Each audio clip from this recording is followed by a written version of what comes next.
So welcome guys, today bumili tayo ng tahong galing New Zealand, frozen. So yun ang ulam natin ngayon, igigisa natin. So first step, hugasan muna natin. Siyempre frozen siya. Ang gaganda, oh, lalaki ng guys, tingnan nyo naman, napakalalaki. Ang tataba. May naisip tuloy ako guys. Ang tabang tahong, ayun. Oh, yung isa pulang-pula guys, tingnan nyo naman. Ganyan guys, kung malinis ang dagat nyo, napakatataba ng tahong. Guys, oh. Sarap niyan. So yan, inuugasan muna. So guys, we will start sauteing. So let's put some oil, hot pan. Natin oil. Pwede ko malitin kasi yung cellphone mo dapat pabaliktad. Ron, para makikita mo yung ginagawa mo. Guys, pasensya na kayo, may naggarap na naman. Yahoo! So, ayan, mainit na. Okay, let's put the garlic.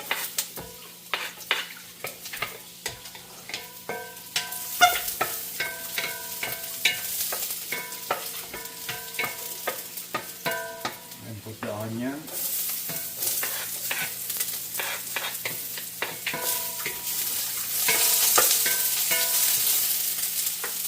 Put the ginger, guys.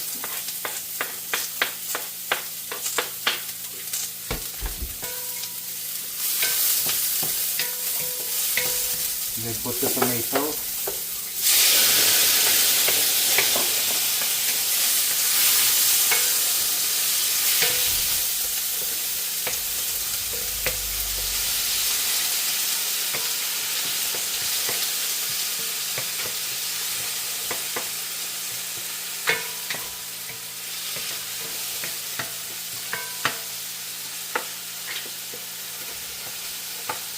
And just let it saute.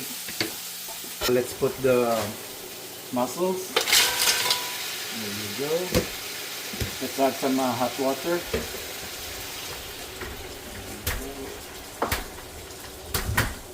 And let's add some ground pepper, ground black pepper.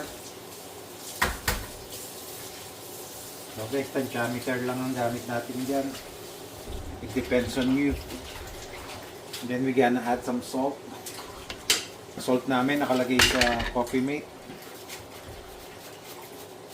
Kasi inugasan niya, nawala ang saltiness niya.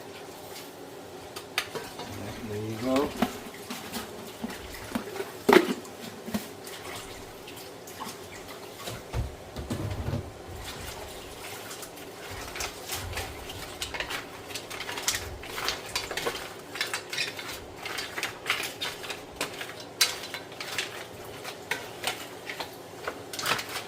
Papakuluin lang natin and then we will add the vegetables. So guys, mix occasionally tayo. Lagi natin haluin. Para pantay ang pagkakaluto niya.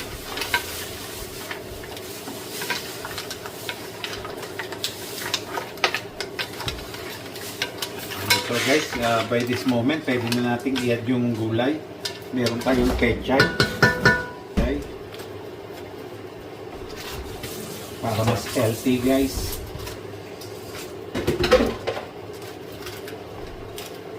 Ay, dami tayong pechay. Hindi na makikita ang tahong dyan guys.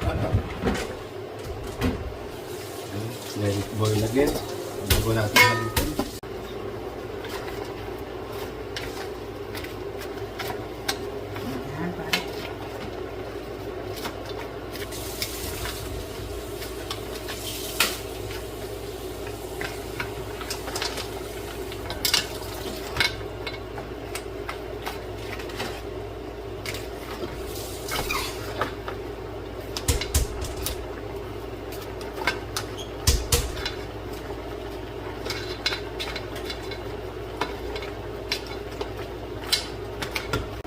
So now guys, we're gonna add chili leaves. So guys, frozen din siya. Alam niyo naman kasi dito may winter, hindi ka makakabili ng fresh.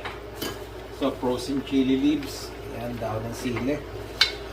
So, ganito dito guys, puro frozen. Kaya masarap talagang mamuhay sa Pilipinas, puro sariwa ang gulay.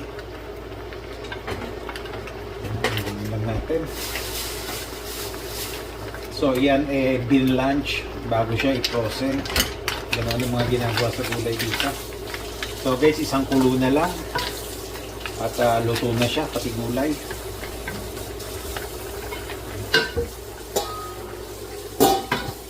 So guys, ito na ang ating finished product. Ginisang mussels with the vegetable, pechay and the chili leaves. There you go.